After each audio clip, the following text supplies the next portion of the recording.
somebody is coming to Australia, landing in Australia, and then intention is to help them settle in Australia for lifelong.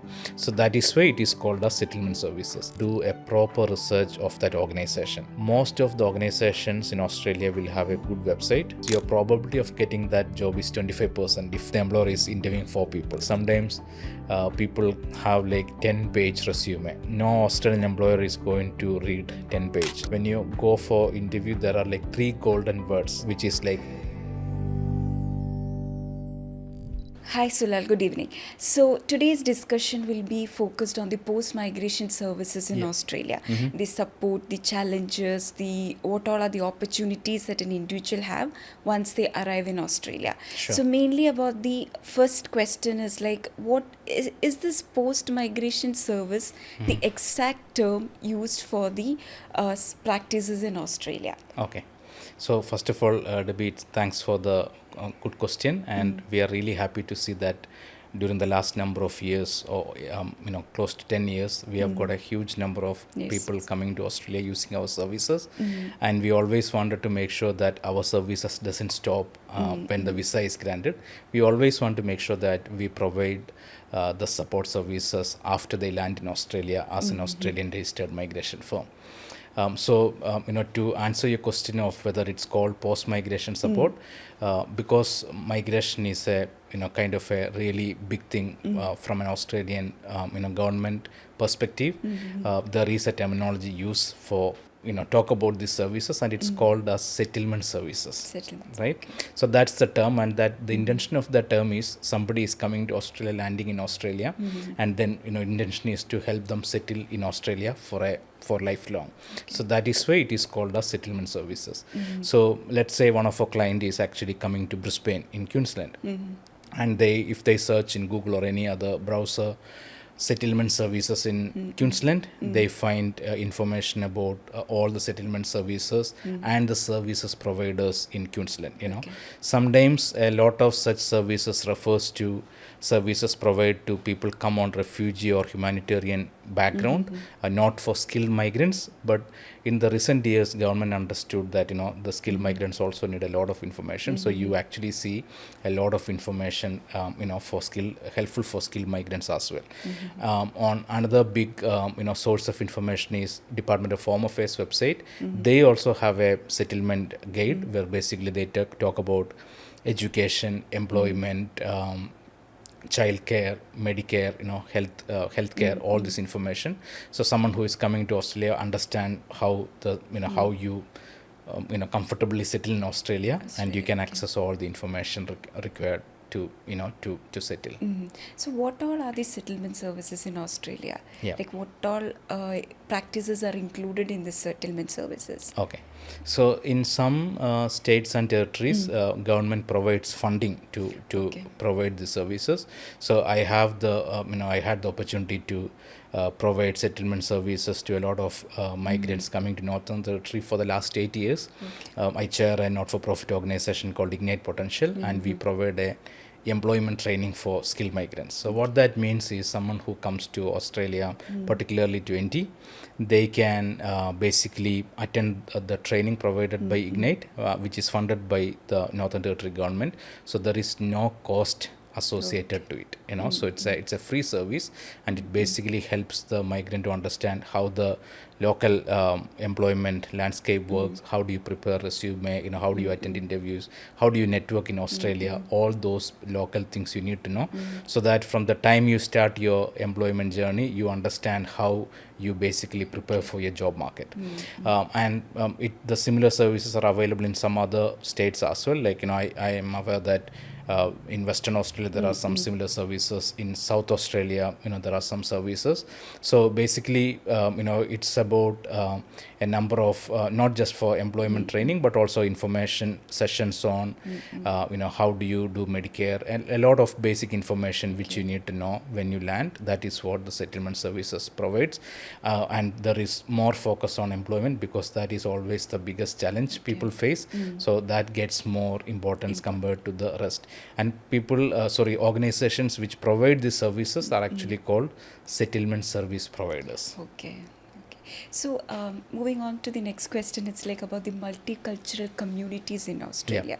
So, what all are the multicultural communities in Australia? Okay, so similar to settlement services, multicultural associations and communities a huge thing in Australia, and the main reason for that is Australia actually has got a huge multicultural population. So if you look at the Australian Bureau of Statistics report, it says more than 50% of Australian residents are born have a overseas born parent. So it's a huge population.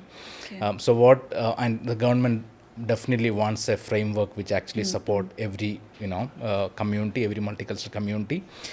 So there are, for example, every communities, like for example, let's say whether it is Asian, Chinese, Indian, Bangladesh, Nepal, or let's take Filipino, or Vietnamese, Thai, every association, every country has got kind of a multicultural association, and then people come together for multiple things. One for celebrating their their local festivals, and they also do events to make sure that kids have got the local language, they understand the cultural differences and things like that.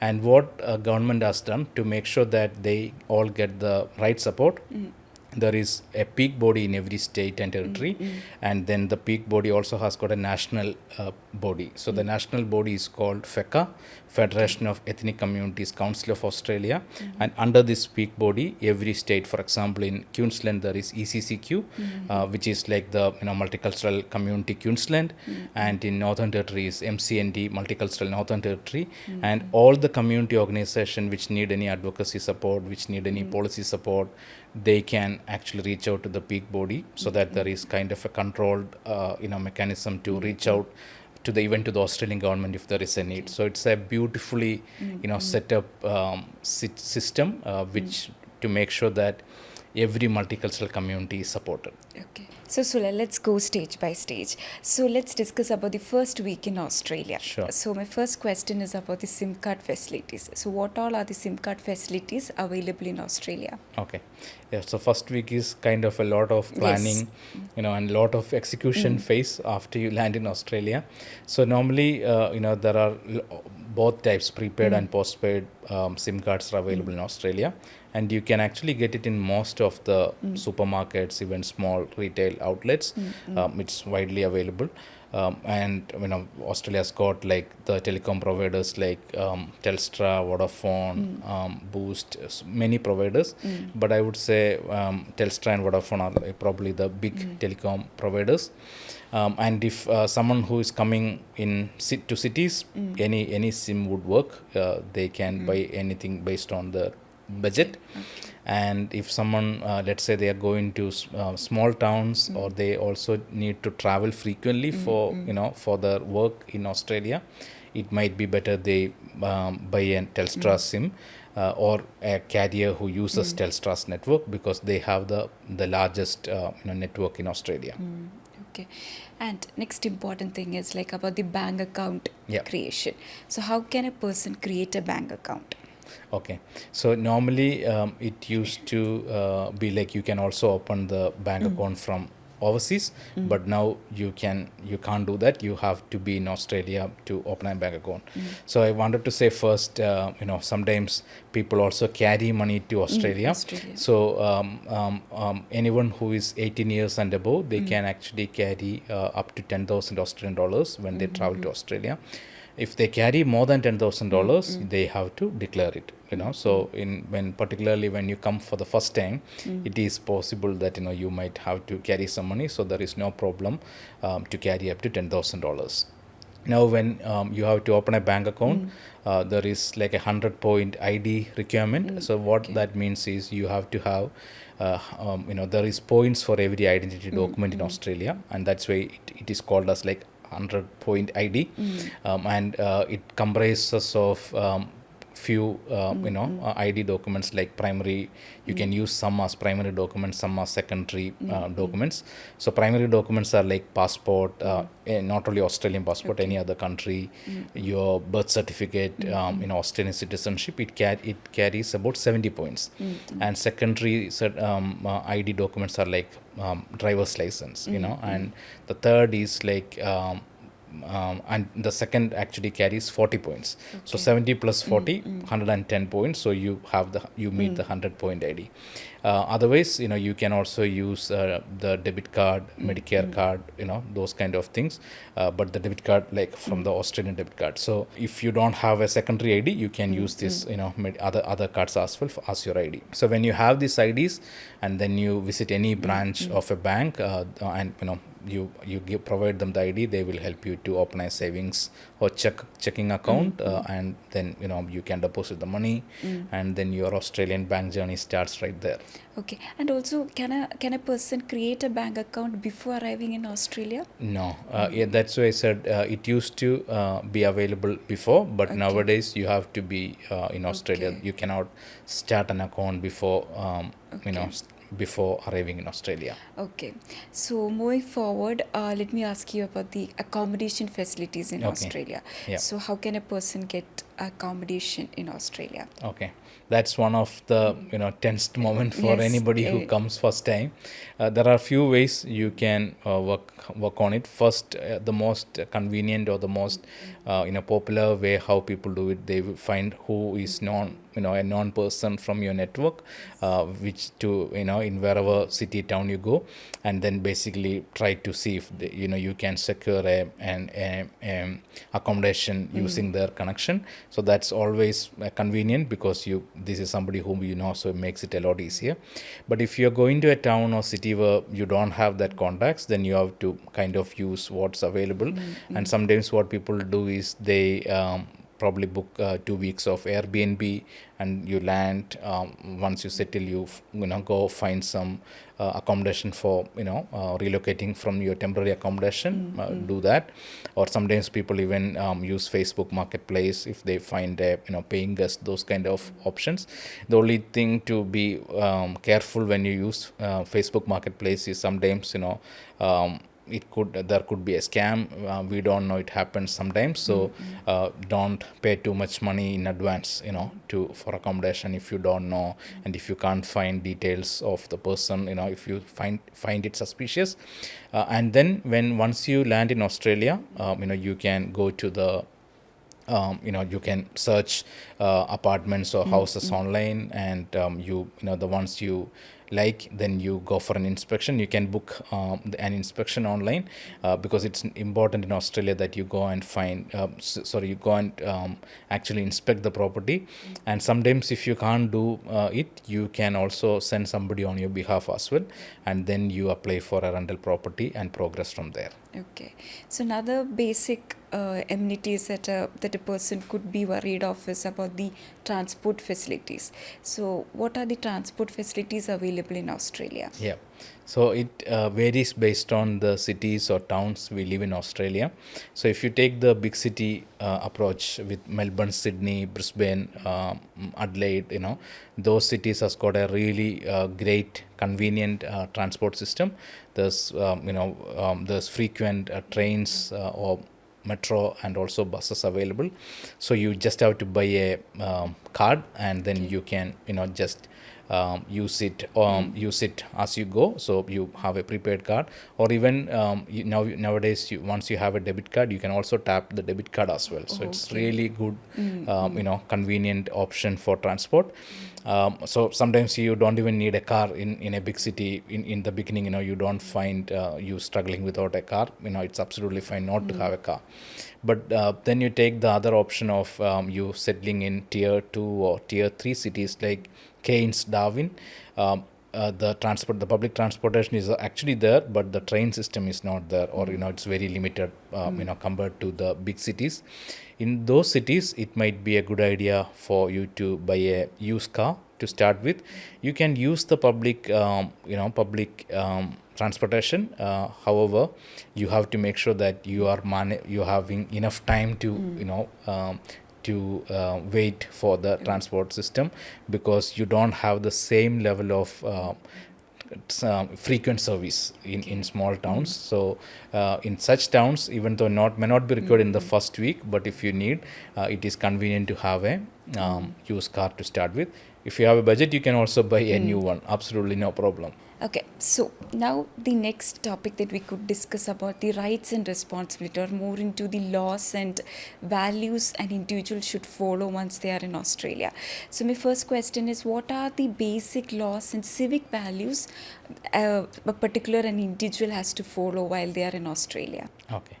So that's a very generic topic like life in Australia, but it's also very very important for us to be aware of what are the things we need to respect and acknowledge when we move to Australia, and it also it also reflects on how much we integrate into the Australian way of life.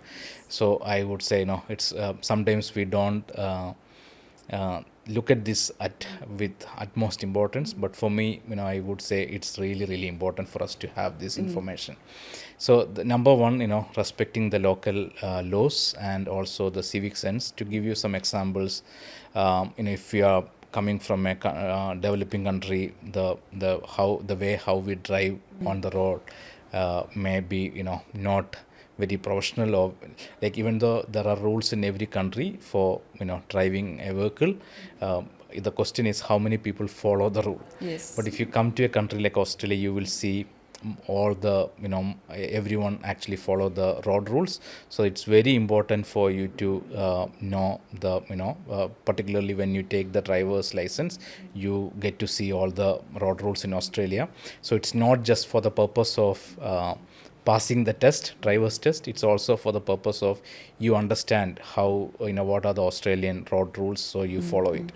And similarly, about a number of things, like few things you can think of from the communication perspective, like you will see everybody says excuse me, please, thank you, how can I help. So the way how you use the language in a very polite and respectful manner is also very important, because people everybody, it's a society with equal rights. So equality is really important. So everybody, men and women are equally treated. So it's important for you to give that or keep that respect when you talk to somebody, and also make sure that you actually ask things in a very polite and respectful manner. Okay. So so these are some of the things quickly I can say as examples. But otherwise, Australian rules are kind of for people to maintain a good peaceful life. So I would strongly suggest read through or watch some videos on Australian life, or civic sense, or Australian way of life. There are plenty of videos available in YouTube. That is a fantastic place to start. One particular thing you have to always remember in Australia is, let's say you violated a rule, or you parked somewhere which you're not supposed to park. There is it's not like, oh, I didn't know. That excuse is not accepted. Okay. So it is better, because it is, Australia believes that it is your responsibility to read, understand these things, the rules and regulations of the country when you come to this country, right? Not that everything has to be taught. And particularly when you're coming as a skilled migrant, you are a you are an matured person, you are 18 plus, and if you have children, you have to teach them also the kind of main rules and regulations in Australia. So we can't say, oh, sorry, obviously you can sometimes say if it's first week, but then naturally the expectation is you do your research, you understand these rules and regulations, so you don't say, oh, sorry, I didn't know. Rather it is better, it's like rather better than sorry, better you learn the rules and regulations of Australia. So how about the rights and responsibilities in Australia? Is there any specific rights and responsibility that an individual should keep in mind? Yeah, so I think some of it I've already mentioned, but just to say that equality, it's like everybody is treated equal. So keeping that respect for every be it men, women, or others, everyone, it's very important.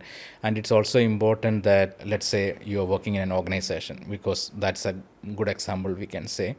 And everybody respects each other, and that equality, not just the male female, but also like from the if it's a factory, from whoever is working on the floor till the CEO, like there is a respect for each other.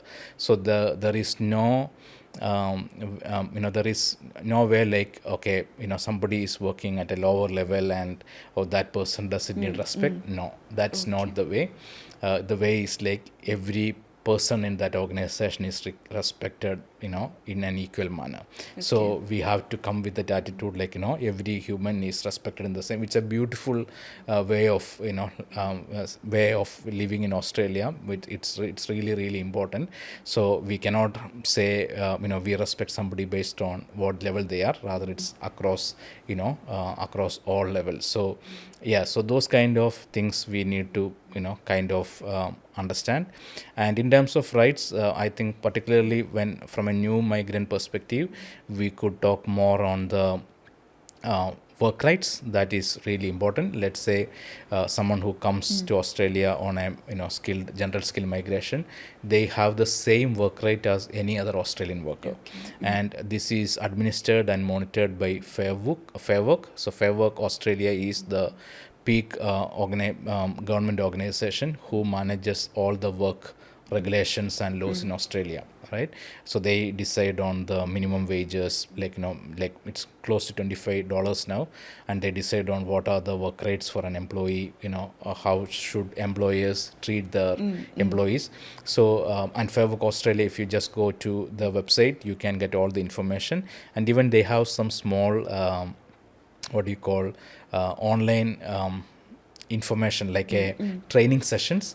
You can also attend that, just to get you a good amount of information about For Work Australia. It is really good to have that information, because it is important for you to know the work rates in Australia. In the event after, when you start your employment, every employer is expected to give you a one pager, which basically talks about the basic work rates in Australia. So that is kind of mandatory for every workplace in Australia, just to make sure that the employer is doing the right thing by giving you the right information about the work rates, in Australia. So it doesn't matter whether you are a citizen, whether you are a student, whether you are a skilled migrant, the work rates in Australia is the same. Okay. So Sulal, you have been in Australia for many years. So what is the everyday lifestyle in Australia? So it always makes us happy to answer that. And one of it, like, it's a relaxed life. Like people are very relaxed, they are cool. So you don't find too much trouble, or too much anger. It does happen, like in any other part of the world, but in generally people are very friendly and polite. So you enjoy the the morning walks. Let's say if you're going for a morning walk, in majority of the places, when you see people passing you through, they'll greet you with a good morning. So it doesn't mean that you need to know them. It's just a greeting, or good day, how you doing. So it's kind of a way of just respecting the person who just passed by. So that's a good thing. Like you easily network, mingle with people around, and it's a fantastic society to live. Now few other things are like there's also kind of a pub culture in Australia. If you go to a Friday evening, to a city, you find a lot of people having a drink and having a beer in the evening. So that's another important, or another kind of a custom in Australia. And another important thing you will see is having a barbecue. So every Australian home will have a barbecue. So, and they always use barbecue nights on a weekend. So that's a big thing they do on weekends, or sometimes on weekdays as well. The other thing Australians do a lot is travel. They do a lot of travel, not only just overseas, but also a lot of drives within Australia.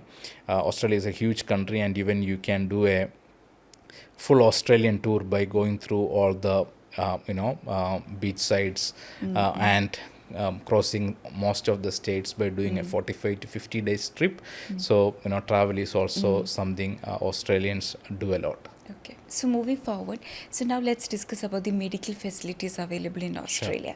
So what all are the health insurance services available in Australia? Okay. Like, So obviously there is private health Yes. insurance available, but bigger than that, Australia has actually got a public healthcare system, which is Okay. called Medicare. Okay. So Medicare means anybody who is eligible to enroll in Medicare, we can submit our details to Medicare, and then Medicare will review our application and they will issue a card, which is like a card you can use then whenever you go and attend a clinic or you go to hospital. So that is one of the biggest social security in Australia, which means everybody who's eligible for Medicare, you don't when you pay tax, you are getting the benefit of accessing the Medicare system in Australia. So it's a fantastic system. You can go to a primary healthcare service, a general practice GP clinic if you have to see a doctor, and if it is an emergency, you be taken to a hospital, and everything is covered, freely through Medicare. So it's a really good social security system, and it really works well in Australia. Okay.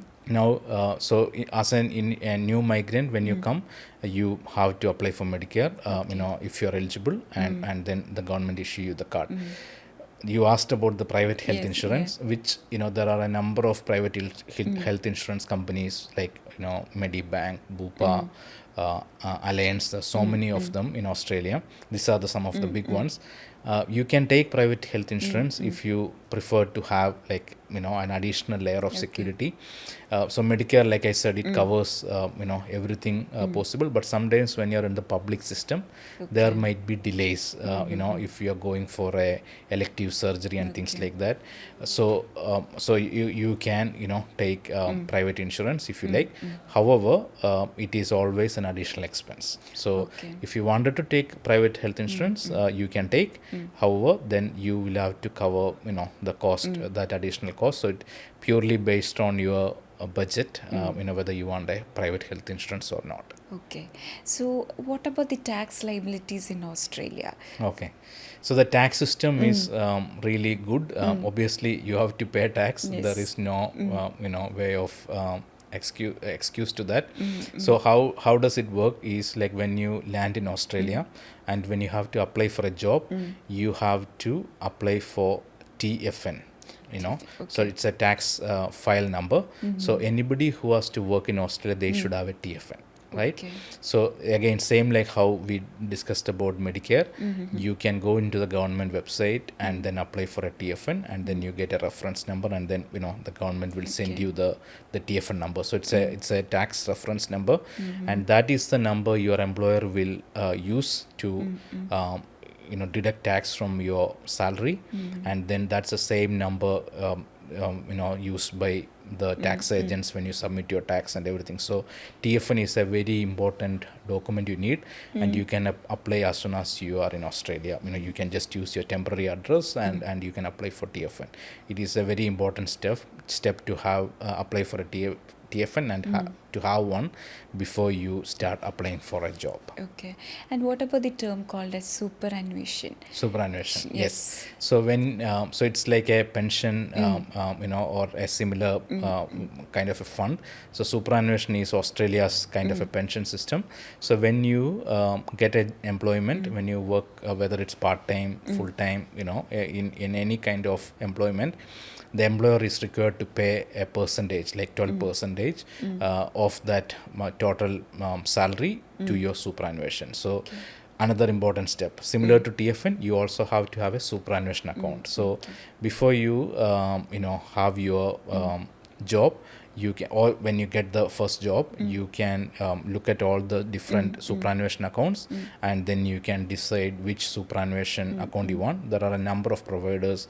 Some superannuation providers are like industry accounts, so depends on, let's say mining industry has got some superannuation accounts, so you can choose which account you want, and you select once you select a superannuation organization, then you basically apply for a number, and then you will get a individual superannuation number, and you provide that number to your employer. So every time when you get paid, you get the employer don't deduct any salary from you. They have to pay an additional 12% to the superannuation account, and then you can actually see that money coming to your super account every fortnightly, monthly, based on when the salary is processed, and then you can only use it when you retire from your work. So like 65 and 67, that's the retirement age in Australia, unless you retire early. So you can only withdraw the superannuation when at the time of retirement. Okay. So another important part is about the job search. So once an individual arrives in Australia, can a particular person like search for a particular job before they arrive in Australia, or it can be done only after they arrive in Australia? Yeah, so this is the most important part. Everyone wants to be very prepared, and there's like it depends on industry to industry, occupation to occupation, but we can talk about a certain general things which can be helpful. So the first question is whether you can apply for jobs before arriving in Australia. Yes, of course you can apply, but most of the cases we say it will be beneficial if you apply after coming after arriving in Australia. The reason is an employer would possibly like to see the person, unless it's like a remote job. So it is preferred to apply after you come in Australia. But let's say some jobs are like very specialized jobs. It's highly advanced jobs. There's not much of competition for such jobs. If that's the scenario, it might be a good idea to apply before coming, if you see an ideal opportunity. But most of the time, like I said, it is better you apply after coming to Australia. Okay. And what about the resume preparation? Like, is there any key points an individual should keep in mind while they prepare a resume for an interview in Australia? Yes, definitely. That is something that many people don't do enough research when they come. So I do support new migrants for the last 8 years. When they come and then when they look for employment in their own profession.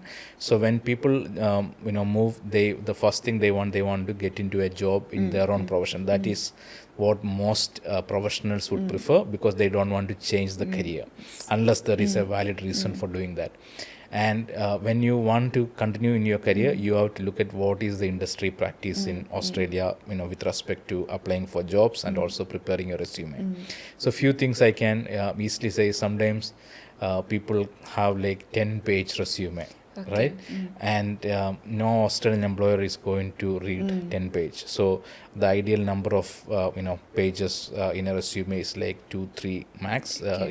And Australia doesn't consider, like most of the employers doesn't consider like 10 years, 15, like 10 after 10 years, post 10 years of experience as relevant. So it's ideal you kind of highlight the most recent jobs as the most relevant ones, and then you don't need to give all the information from like 10 years 15 years back experience. It's not relevant anymore, because things how you did things 15 years back is no longer relevant, right? So that's some of the ways you can reduce the size or the amount of information in a resume. So it's very important to review the resume and make sure that everything you have written is actually read properly, reviewed properly. So you have got a quality resume. And if you are not confident to do that, there are also a lot of resume writers who will help you to do a proper resume, which will be really, really important, because in Australia, employers don't interview many people for a job.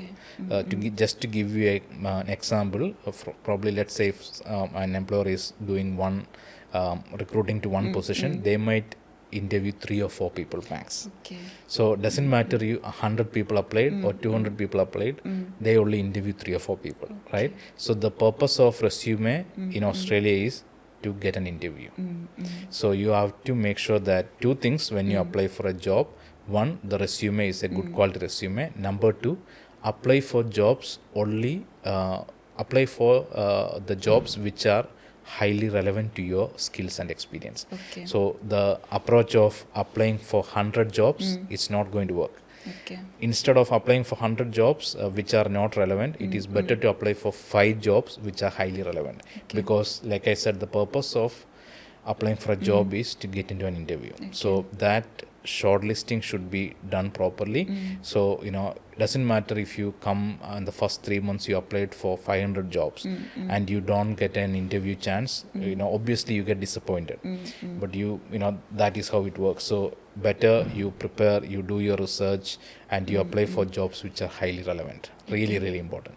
Okay, and does it require any overseas qualifications or recognition while applying for a job in Australia? Yeah, so normally if you came through a skill migration process, your skills are already assessed, and so it's already been done, except in jobs where you have a registration or license and requirement. Okay. For example, if you have to work as an electrician in Australia, you need a license to work as an electrician. So that is a licensed occupation. Or let's say you came to Australia as a nurse, you need APRA registration, so that's a registration requirement. Okay. But other than that, you can have industry, like you can have industry membership. For example, when I landed in Australia, I worked in HR for a number of years. Even though it's not necessary for me to be the member of Australian HR Institute, I decided to become a member just to make sure that I can connect to the industry peers and also get opportunities to network. So it's a good thing to do, but it's not mandatory. And also, a last question: how do we prepare for an interview? Is there any key points to keep in mind? Yeah. So like we said about the resume preparation, the purpose of resume is to get into an interview, right? So just imagine the same example we used. If you have, if an employer has got one position and they are interviewing 3 or 4 people, that means you are already half done, because your probability of getting that job is 25% if 4 people are, 4 people, if the employer is interviewing 4 people. So that's fantastic, right? Okay. You have a very good probability of getting a job. So what that means is you have to be really prepared for that interview. So you can do a number of things to prepare for that interview. Number one, properly study the job description or position description so that you understand the requirements of the job. And also what you can do from your past experience, write down good examples, like good number of examples you have done in similar in your past experience, so that you can actually use real life examples when you have an opportunity in the interview. Because in many interviews they will actually kind of check whether you have a real life experience in similar environment. The other thing you can do when you attend an interview is do a proper research of that organization. Most of the organizations in Australia will have a good website, and you will find like about us session in the website. And if you're going to a reasonably good size organization, they might also have an annual report available publicly. So if you go through the website, if you go through the website and the annual report, you would know what are the most recent things they have done, what are the things they have achieved, what are the recent projects. So you will be able to get a lot of talking points, as an example to talk at the interview. So like I said, we've done a lot of help in this space, and some many people says when you go for interview there are like 3 golden words to say, which is like prepare, and prepare. So how much you prepare, that that's that much you can make sure that you have a great performance. You can do a very, very good interview performance when you attend the interview. And that is something you should make sure that you've done your research before do that to get into your first employment. Okay.